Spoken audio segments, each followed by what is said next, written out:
So in the election of 1800, we ended up with a very interesting result. This time around, the Democratic Republicans, represented by Jefferson and his vice presidential candidate, Aaron Burr, heavily won the election.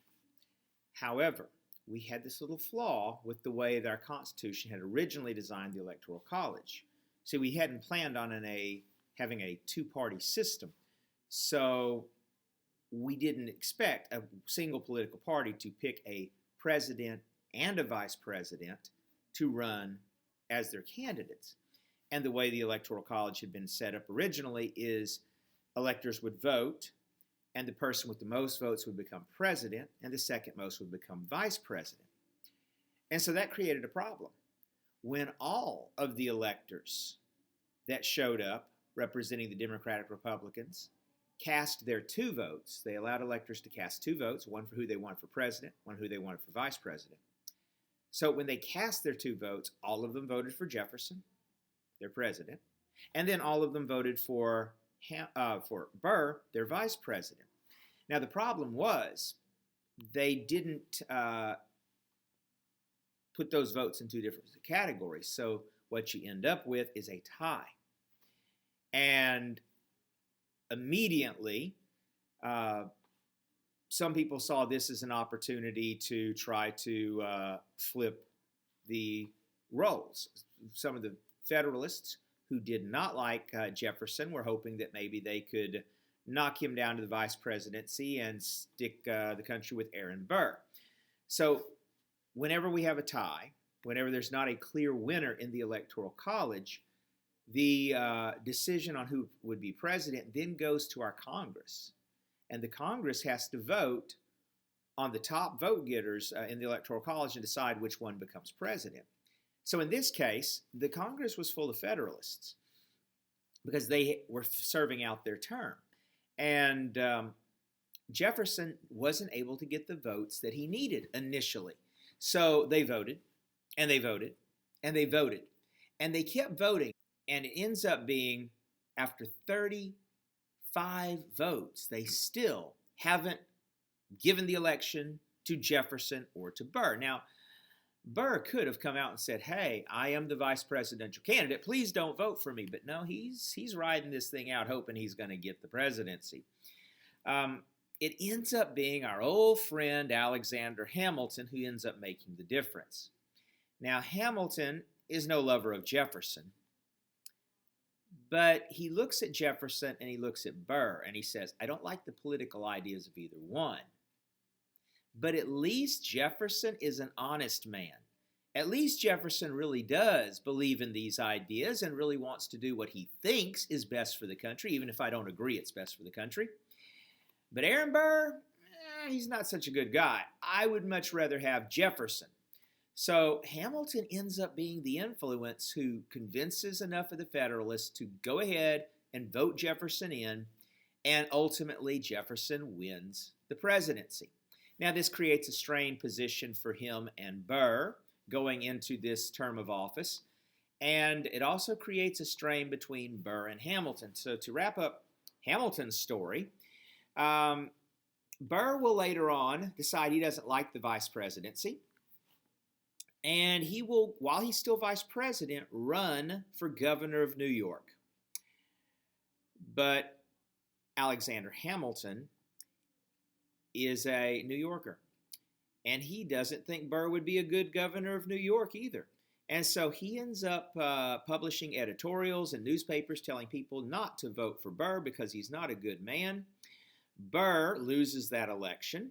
Burr blames Hamilton and considers Hamilton to have insulted his honor. And although it is beginning to be banned across this country, there's still this concept of dueling. And so Burr challenges Hamilton to a duel. And although Hamilton initially tries to avoid it because he doesn't believe in dueling, he eventually is pressured to accept the duel. And in the duel, Hamilton fires his gun into the air, refusing to actually shoot at his opponent. But Burr takes deliberate aim, puts a bullet all the way through Hamilton, which lodges in his spine and paralyzes him immediately. And later that night, he dies. And when Hamilton dies, the response that John Adams made was probably the response a lot of people in the country felt about Hamilton's death. He's supposed to have said, I didn't want it to happen that way. They were kind of glad to be rid of Hamilton because he's such a manipulator, but they kind of felt bad the way he died. Now, of course, that ruined Aaron Burr, and if you want to look him up, he goes on to other disastrous adventures and ends up dying a very broken man in the end. But Jefferson is now president. One of the important things that happens in Jefferson's administration is something that happens immediately after he takes office.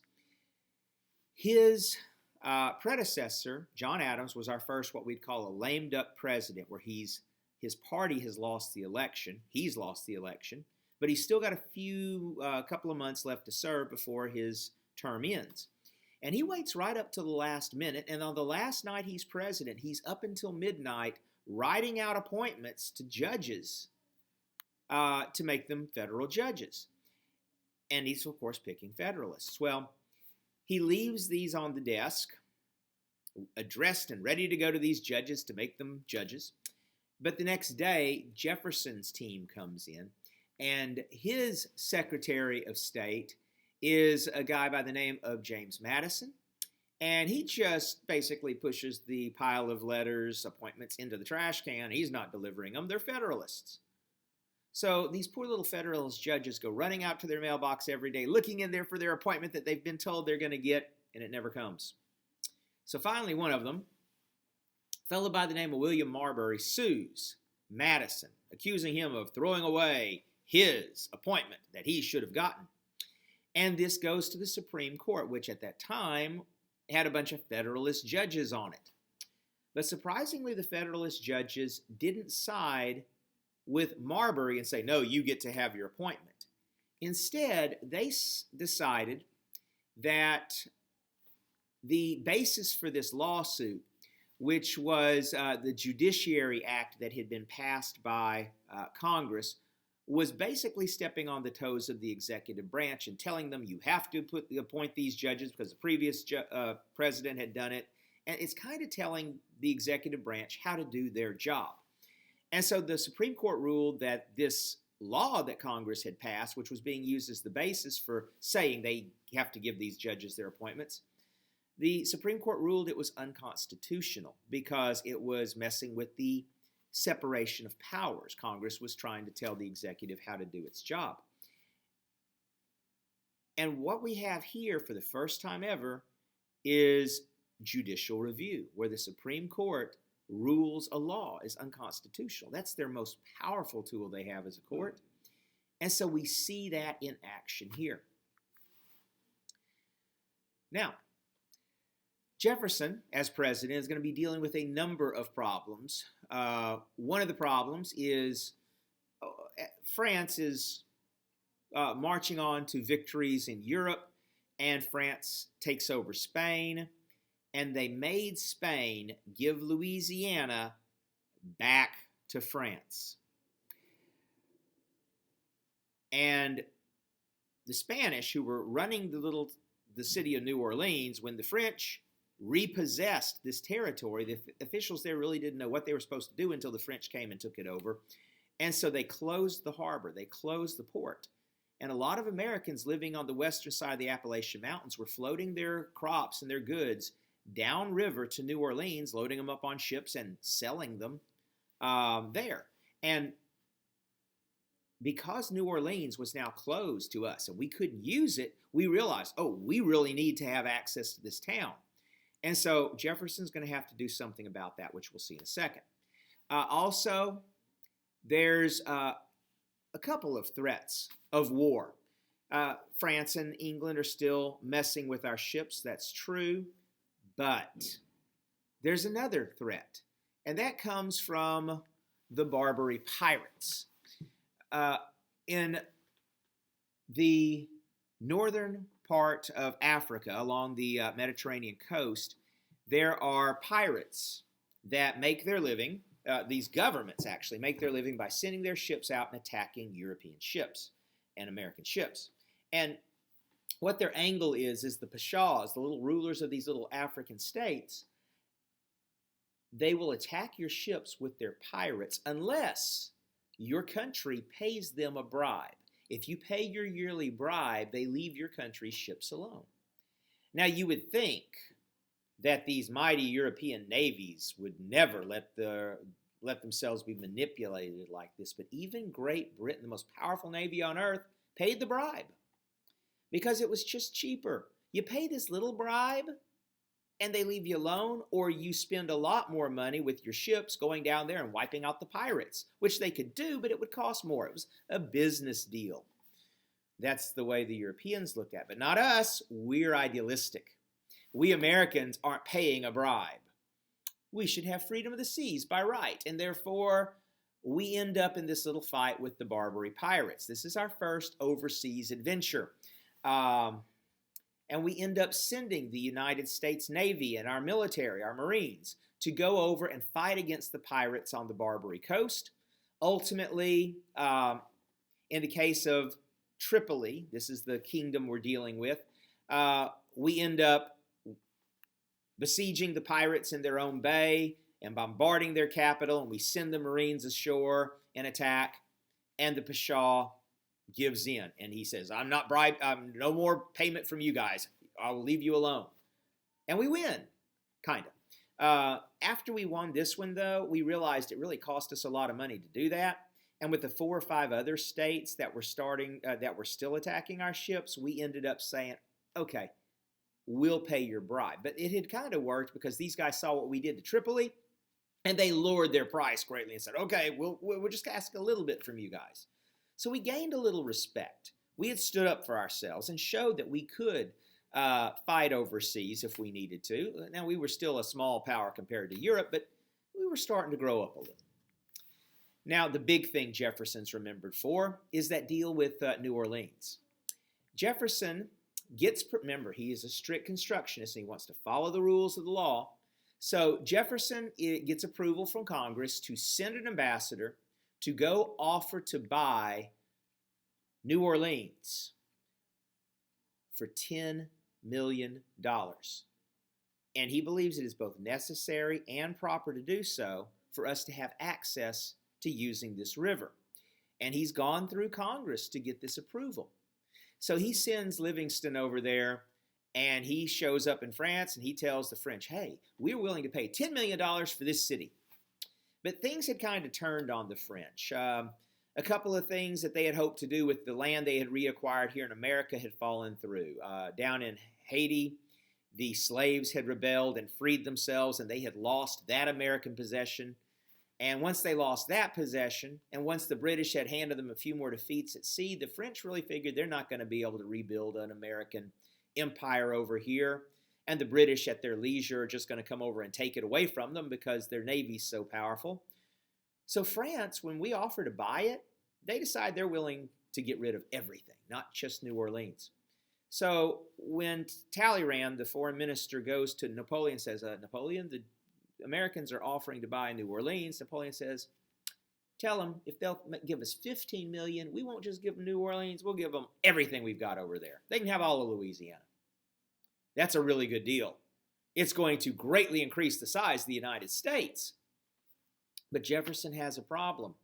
This deal is on the table, and when Livingston gets back with this deal, we need to accept this treaty and pay them now, because the war in Europe could end, and the French might take this offer off the table. But the problem is, Jefferson feels like to legally purchase all this land, which isn't really necessary, just New Orleans was, they need to amend the Constitution, they need to go through a process, and as a strict constructionist, that's what he ought to do. But Jefferson decides, this is too good a deal. I may be violating my technical principles, but I'm going to do what's best for America, and let's go ahead and let's just pay the money and let's buy Louisiana. So he does. Now, once we purchase Louisiana, we're going to send some people to explore this land and to further our claim that this land belongs to us. See, the little area up here in the northwest, well, maybe it's part of Louisiana. Maybe it's part of Spanish territory, and heck, the British claim it, and so do the Russians. They own Alaska, and they say it's part of Alaska. So no one's quite sure who owns this land, and we figure we better send some explorers all the way out there to explore this area and to further the claim that it's part of American territory. And we want to see the rest of the territory we've bought and establish relations with the natives. So Jefferson sends Lewis and Clark. And the Lewis and Clark expedition is one of the most famous adventures of the young republic. Lewis and Clark get together, a party of men, and one of the men they hire is a French trapper who happens to be married to this young Native American girl, Sacagawea. And Sacagawea has a little baby. And so she goes along with the expedition, which is great. Because number one, she's able to act as an interpreter quite often. Number two, she's a woman with a child. And everywhere we take her, that's telling the natives we meet we're not a war party because we're bringing women and children. We're peaceful. And that really helps improve relations. And then there's an even bigger deal. Later, when we cross the Rocky Mountains and we badly need horses to finish the journey, it just so happens we run into a Shoshone tribe, and her long-lost brother is the chief, and he's going to help us. So she ends up being a huge help on the expedition. And the expedition, it takes them 2 years. They travel across Louisiana, explore the area, make connections with the native tribes, and safely return. And they strengthen our claim to this region. Now, Jefferson serves 2 terms of office, and then he'll step down like Washington.